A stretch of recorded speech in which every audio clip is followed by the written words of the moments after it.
J'ai le projet ce matin de vous parler, si je dois donner une pensée à l'homélie de ce jour, c'est rendre grâce. Rendre grâce ou rendons grâce, mais rendre grâce c'est le verbe.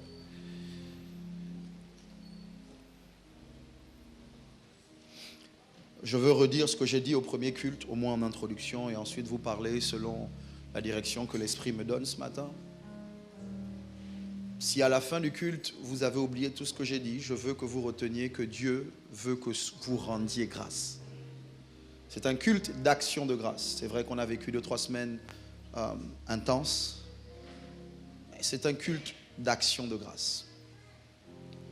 Je veux redire des choses qui me paraissent importantes, mais que vous savez certainement. Pour vous, c'est une sécurité. Pour moi, c'est important parce que ça me permet de m'assurer qu'on a la même pensée à ce sujet. Vous ne pouvez pas être plus fort à l'extérieur que vous ne l'êtes à l'intérieur. Je vais redire ça. Vous ne pouvez pas être à l'extérieur ce que vous n'êtes pas à l'intérieur. Beaucoup de gens mettent beaucoup plus d'énergie à développer ce qui est extérieur que ce qui est interne ou intérieur. Vous dépensez votre énergie sur le travail, sur les vêtements, sur les véhicules. Vous vous battez pour avoir des choses. Alors que Dieu souhaite que vous vous battiez pour être quelqu'un. Dieu n'a pas créé des fers humains, F-A-I-R-E. Dieu a créé des êtres humains. Ça veut dire que pour Dieu, la priorité, ce n'est pas ce que vous faites, c'est qui vous êtes. Dieu ne vous a pas créé pour faire, il vous a créé pour être. Ce que vous êtes affecte inéluctablement ce que vous faites. Ce que vous faites découle de qui vous êtes. Est-ce que vous m'entendez? Beaucoup soupirent après des positions, mais ils ne sont pas les personnes qui peuvent tenir, assumer ces positions. Si tout de suite on vous nomme ministre, plusieurs d'entre vous, vous ne tiendrez pas une semaine.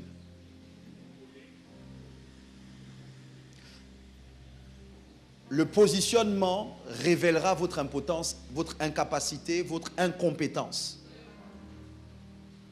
Beaucoup parlent parce qu'ils n'ont pas été dans la position ou qu'ils n'ont pas mis les chaussures de ceux qu'ils critiquent.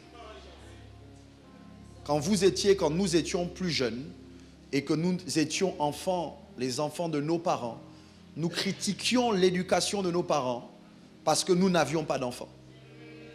Aujourd'hui, vous qui avez des enfants, vous vous rendez compte qu'être parent est beaucoup plus difficile que ce que vous pensiez. Que ceux qui ont des enfants disent Amen. Beaucoup plus facile de critiquer quand tu n'es pas. Parce que tu n'es pas ou tu n'as pas la responsabilité que ceux que tu critiques ont. Tout le monde ne peut pas être un premier. Il y en a, Dieu vous a créé pour être des seconds. Je sais que c'est dérangeant. Dans un domaine, tout le monde ne peut pas être l'évêque général. Tout le monde ne devrait même pas aspirer à être l'évêque général. Quand vous êtes en second, vous n'encaissez pas les coups du premier. Vous ne ressentez pas la pression du premier. Je sais que, mesdames, vous avez le sentiment que vous seriez un meilleur chef de famille que votre homme. Je sais. Mais ce n'est pas vrai. Dieu n'a pas fait d'erreur quand il a dit qu'il faut que l'homme soit le chef de la femme ou de sa femme. Il aurait pu dire il faut que la femme soit le chef de son homme. Ça sonne bizarre. Je sais. Mais ça sonne bizarre parce que Dieu ne l'a pas dit. Si Dieu l'avait dit, ce ne serait pas bizarre. J'insiste sur ces points-là parce que je veux que vous traitiez dans votre cœur la pensée selon laquelle quand vous aurez, vous serez. Je veux que vous éradiquiez cette pensée de votre être. Parce que cette pensée vous emmène dans l'ingratitude. Je n'ai pas. Je n'ai pas. Je n'ai pas. Pourquoi elle a? Pourquoi il a? Pourquoi elle? Pourquoi pas moi? Pourquoi lui? Pourquoi pas moi? Qu'est-ce que j'ai fait à Dieu pour mériter ça? Tu es focalisé sur l'avoir. J'ai découvert que l'être est affecté par l'éducation. Je vais dire ça différemment. Je vais essayer de parler plus simplement. L'éducation qu'on nous donne en grandissant affecte profondément qui on devient. Et j'ai compris que l'un des problèmes que j'ai en tant qu'homme de Dieu, homme d'église, aujourd'hui évêque, c'est que lorsque je vous présente l'évangile, l'évangile se heurte à votre éducation. Je me rends bien compte qu'il y a des problèmes que certaines personnes n'ont pas dans la spiritualité à cause de leur éducation. Un exemple. Merci. Normalement, c'est l'éducation de base que les parents donnent à leurs enfants qui justifie que dans la société, en grandissant, ils ne prennent pas les choses pour acquis. Ils apprennent à dire merci. Même si on leur rend un service ou on leur donne leur dû, ils ont dans la bouche la gratitude.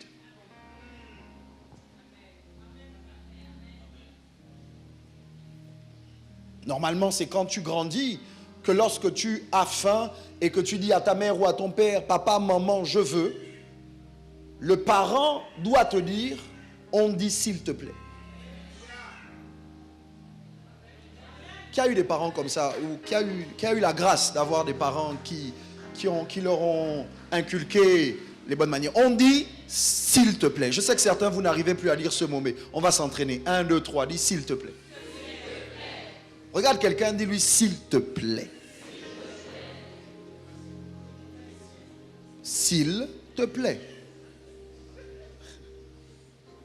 S'il te plaît. Quand on te donne ce que tu as demandé après avoir dit normalement s'il te plaît, et que tu veux t'en aller avec la chose qu'on t'a donnée, normalement on te bloque ou on te rappelle. On t'arrache même la chose et on te dit, on dit quoi? On dirait que vous avez eu les mêmes parents que moi. On dit quoi? Normalement tu dis merci. Une de mes tantes, il y a quelques années, j'étais ado, j'étais post-ado, pré-ado. Je devais avoir 12 ans. Et j'étais dans la chambre de mes parents. Je vais essayer de dire les choses même si je ne dis pas tout. J'étais dans la chambre de mes parents et j'étais en train de me mirer.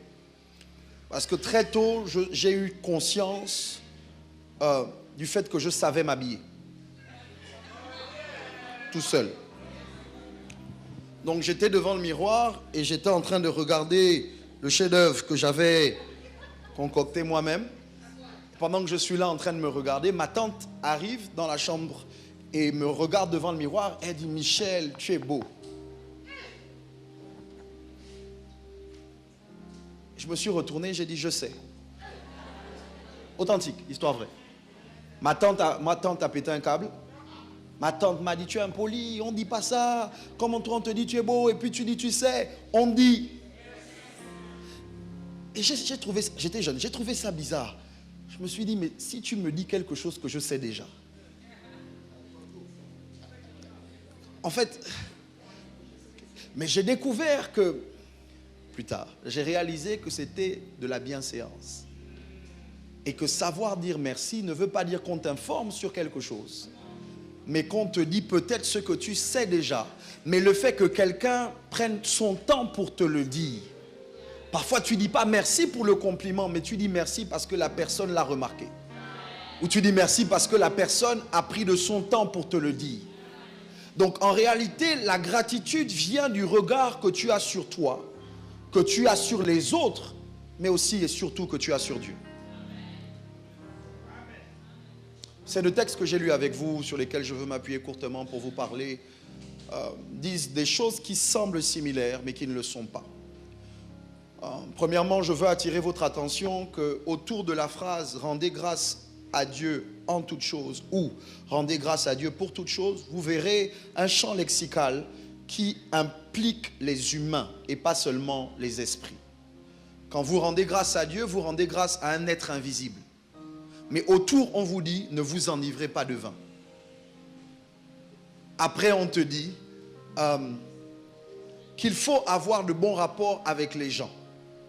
On t'explique même dans 1 Thessaloniciens qu'il ne faut pas rendre le mal par le mal.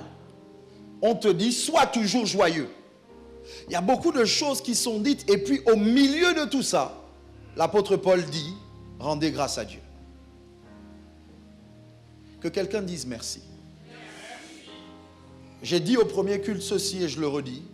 Il ne faut pas que le volume de ta reconnaissance soit plus faible que le volume de tes requêtes.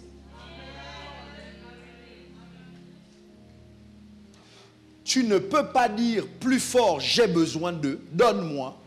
Et puis quand c'est merci, ta voix, le volume de ta voix baisse. Est-ce que vous savez qu'il y a des gens, lorsqu'ils vous demandent un prêt, lorsqu'ils vous demandent un service, le volume de leur voix est immense. Quand il faut vous rendre l'argent qu'ils vous ont emprunté, ils vous insultent pour votre propre argent. C'est pas je t'ai dit je vais te rendre. Tu penses que j'ai oublié? Tu ne sais pas que moi aussi j'ai mes problèmes. Ah bon? Quand j'étais prêté, je n'avais pas de problème. Regarde ton voisin, dis-lui apprends à dire merci. Oui, c'est moi qui prêche. Regarde-le, je n'ai pas dit parle-lui, regarde-le dans les yeux, dis-lui apprends à dire merci. Le message de ce matin va mettre des gens mal à l'aise, mais ce n'est pas grave. J'aimerais que tu dises merci à Dieu avec autant d'intensité que tu lui demandes le travail, le mariage, les enfants, les voyages, le visa. 1, 2, 3, dis merci. Regardez, cette fois-ci, je vais dire 1, 2, 3. Quand tu dis merci, regarde ton voisin et regarde s'il dit merci. Parce que, non, authentique, pendant qu'on a dit merci comme ça, il y a des gens qui ont fait ça. C'est choquant, non, je vous assure, ça me choque. Parce que c'est comme si tu n'as aucune raison de dire merci à Dieu. Donc, on va réessayer. 1, 2, 3.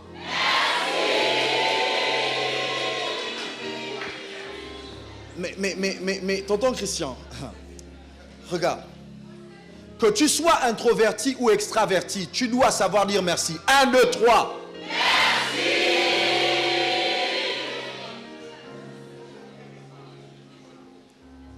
Rendez grâce à Dieu en toutes choses.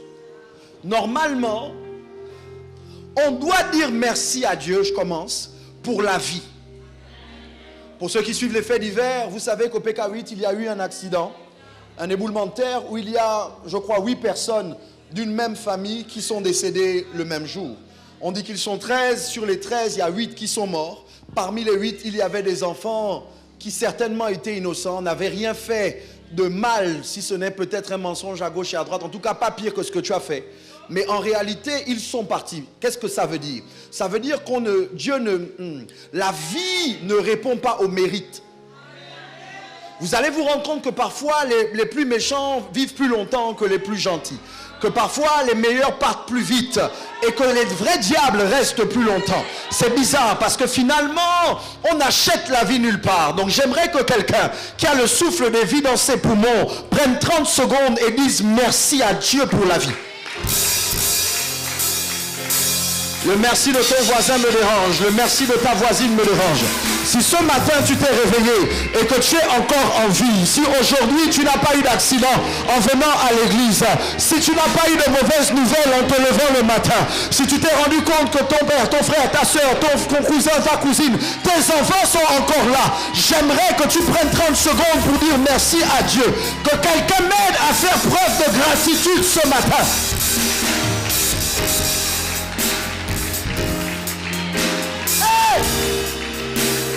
Mashe brade pariado le brade paladaha.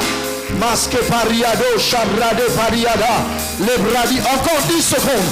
Je donne 10 secondes à quelqu'un de dire merci à Dieu. Dis merci à Dieu.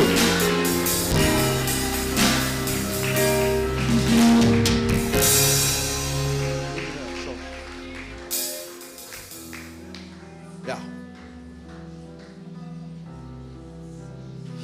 Comment fait-on pour dire merci en toutes choses? En toutes choses veut dire au milieu de toutes choses. Ça veut dire que ma reconnaissance ne doit pas dépendre de ce que je traverse. Ma reconnaissance doit dépendre de celui que je connais. Ok.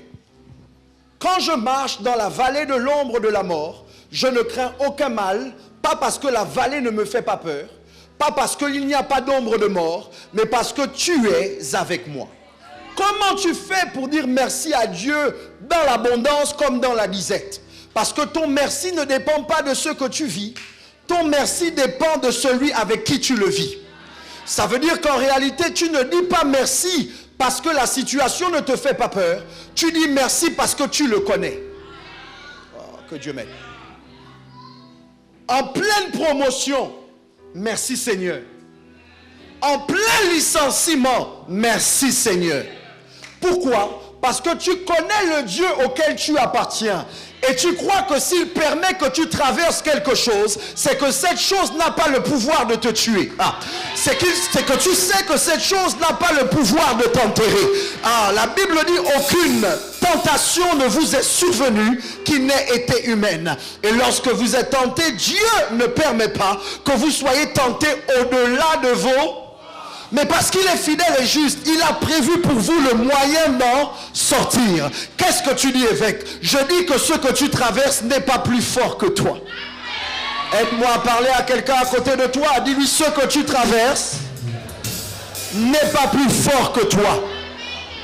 Si tu me suis en ligne, écris en grand caractère, ce que je traverse n'est pas plus fort que moi. Claude, viens. Parari palada. Aïe, aïe, aïe, aïe. On marche ensemble. On rencontre des braqueurs. La présence de Claude à mes côtés me rassure parce que je sais que s'il s'attaque à moi, il s'attaque à nous. Je le connais. Je sais que si on m'attaque, il ne va pas rester sans réagir. Les braqueurs me font peur, mais je trouve de l'assurance dans le fait que je ne sois pas seul. En réalité, je me réjouis de sa présence, pas juste quand quelqu'un vient nous déposer des voitures, des clés de nouvelles voitures, mais parce que je sais que face à l'adversité, je ne suis pas. Le problème de plusieurs d'entre vous, c'est que en toute chose, vous n'arrivez pas à être reconnaissant parce que vous avez les yeux sur ce que vous traversez au lieu d'avoir les yeux sur qui est avec vous quand vous traversez ce que vous traversez. Shadrach, Meshach et Abednego sont jetés dans la fournaise ardente. Une attitude des plus bizarres.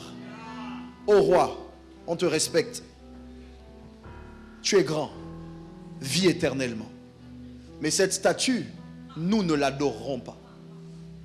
Nebuchadnezzar dit, je verrai quel est le Dieu qui va vous délivrer de ma main. Ils disent, notre Dieu peut. Et il va nous délivrer de ta main. Sinon,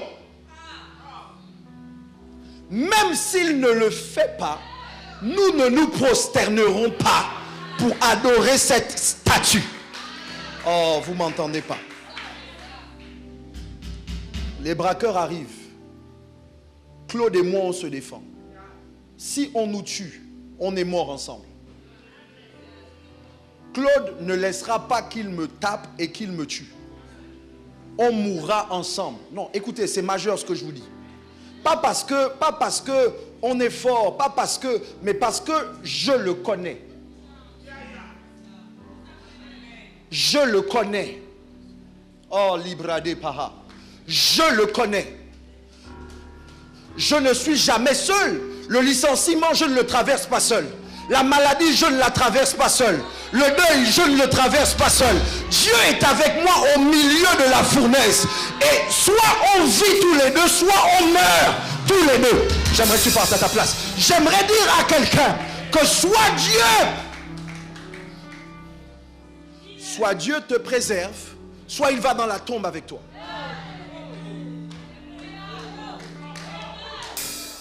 Bouscule quelqu'un, dis-lui, est-ce que tu le connais? Prophète, est-ce que tu le connais? Je ne vous parle pas, parce que Claude, on peut dire, il a peur. Claude, on peut dire, il a peur. Le braqueur arrive. Claude tourne, il me laisse. Je dis, Claude, mon frère, Claude. Lui-même, il dit jamais je suis vaincu. On dit à son évêque, je suis vaincu. Mais je connais un Dieu qui a dit jamais je ne t'abandonnerai. Jamais je ne te délaisserai. Oh, je dis tu passes par les eaux ne te submergeront pas. Tu traverses le feu ne te consumera pas.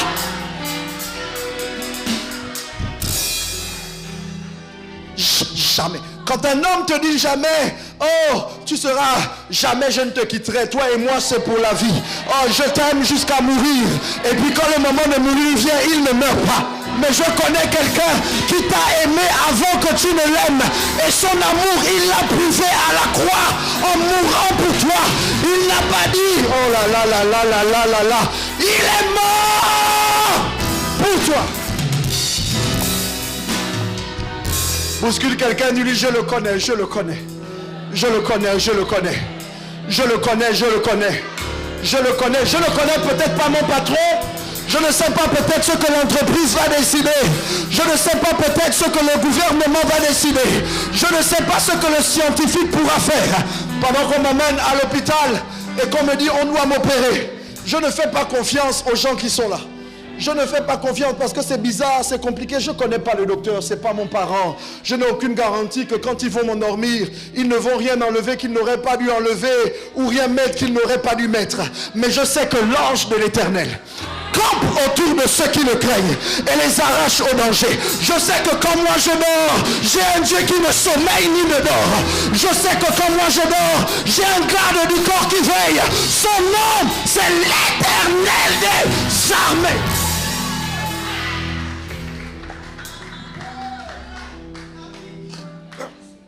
Philippiens 4:6 dit, ne vous inquiétez de rien.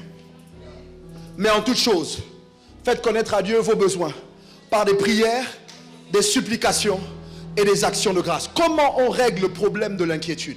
Je ne veux pas parler de la prière, mais je veux que vous compreniez que si vous êtes encore inquiet, c'est parce que vous n'avez pas encore prié.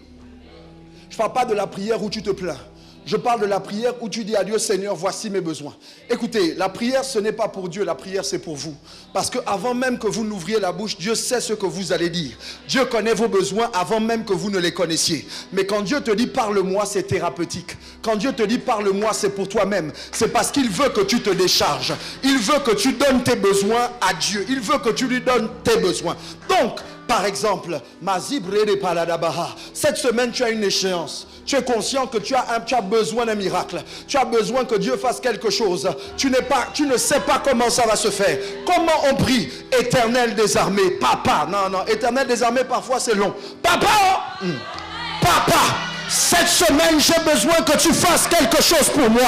Regarde, ces gens-là n'ont pas mon bien en pensée. Mais je sais que toi, tu inclines les cœurs des rois à gauche et à droite comme tu veux. Seigneur, j'ai besoin d'une rencontre. J'ai besoin d'un miracle.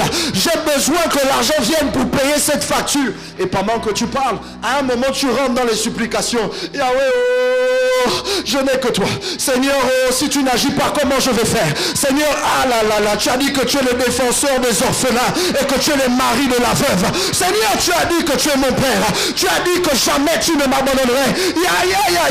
J'ai besoin de toi. Pendant que tu parles, les larmes sortent, le rhume sort. Mais comme tu es seul dans ta chambre, on s'en fout. Pendant que tu es en train de prier, à un moment, tu as demandé, tu as supplié. Et puis là, le diable te dit, c'est bon. Il n'entend pas. Arrête. Parce que tu as le sentiment que tu parles et il n'y a aucun mouvement dans l'air. C'est comme si tu parlais au plafond ou au mur.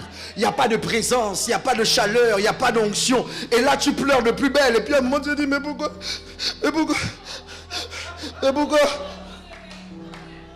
Et là, l'apôtre Paul te regarde et il dit, tu as bien commencé, ne t'arrête pas à la supplication.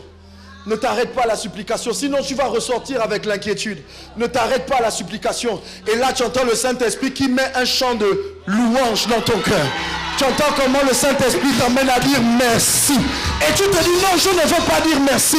Mais c'est parce que tu ne comprends pas que quand tu dis merci, c'est le moment où Dieu prend le problème en main. Quand tu dis merci, c'est le moment où Dieu dit, maintenant que tu as dit merci, je vais rentrer en scène.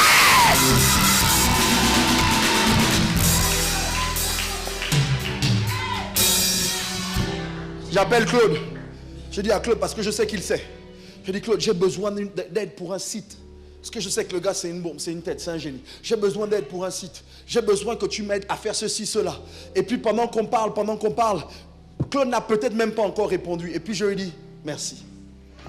Vous savez que merci attache.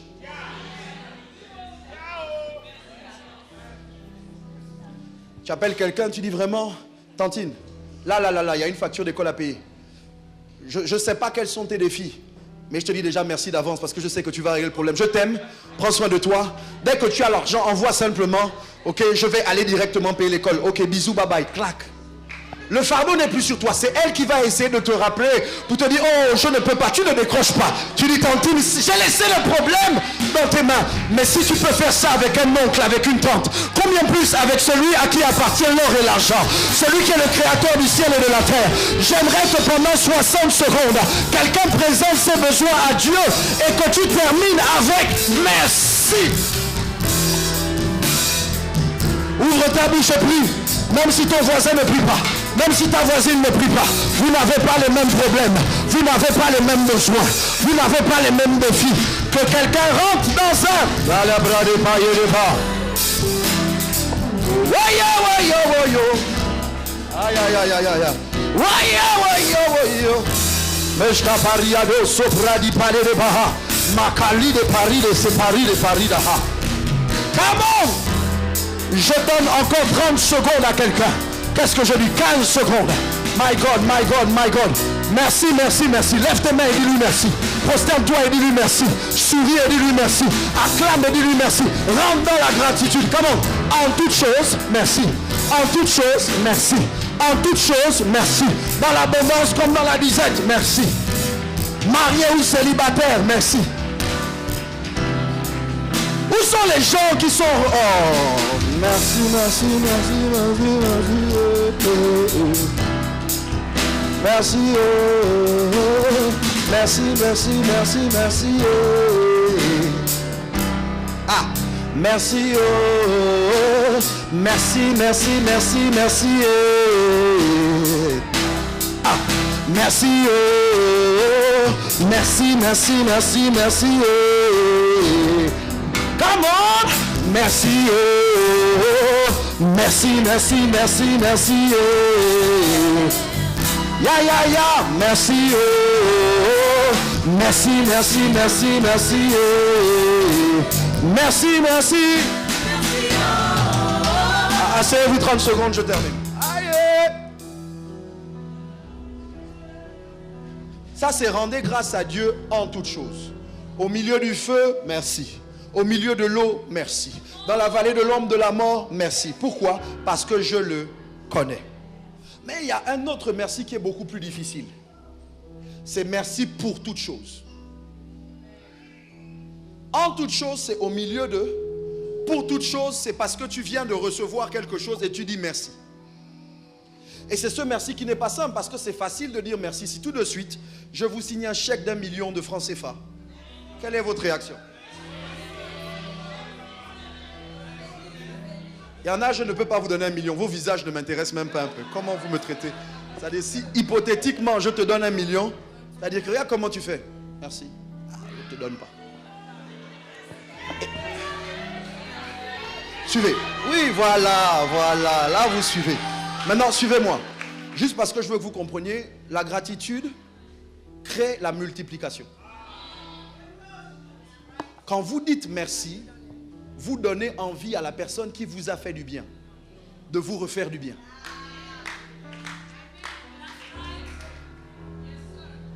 Maintenant, c'est facile de dire merci quand tu reçois 1 million.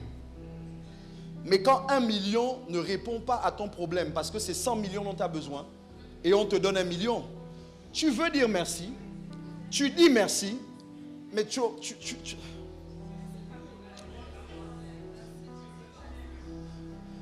peux pas un peu pousser? Ça c'est le début, hein, c'est pour commencer. Hein. Ah, merci.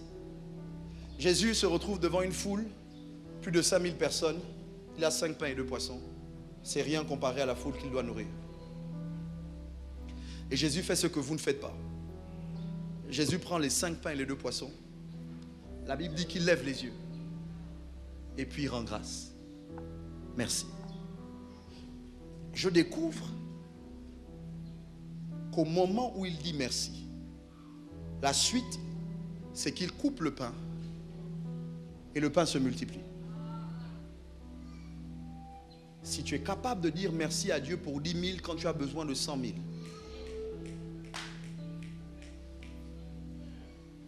Dieu va régler le problème de 100 000 à partir de 10 000. Je vais vous aider. J'atterris. J'ai découvert que parfois, vous êtes tellement focalisé sur la solution que vous pensez, dont vous pensez avoir besoin, que vous ne voyez pas la solution que Dieu veut vous donner. J'ai expérimenté la réponse à mes prières sans que Dieu me donne l'argent que je lui avais demandé. Un exemple. Tu dois de l'argent à quelqu'un. Et alors que tu lui dois de l'argent, la personne finalement t'appelle et te dit, tu sais, tu me devais. Mais Dieu a touché mon cœur. Je te fais une lettre pour dire qu'à partir d'aujourd'hui, tu ne me dois plus. Tu n'as pas eu d'argent, mais tu as eu la solution. Comment tu te comportes quand tu as la lettre? Oh Seigneur, je voulais l'argent. Est-ce que Dieu est capable de vous donner une maison sans argent?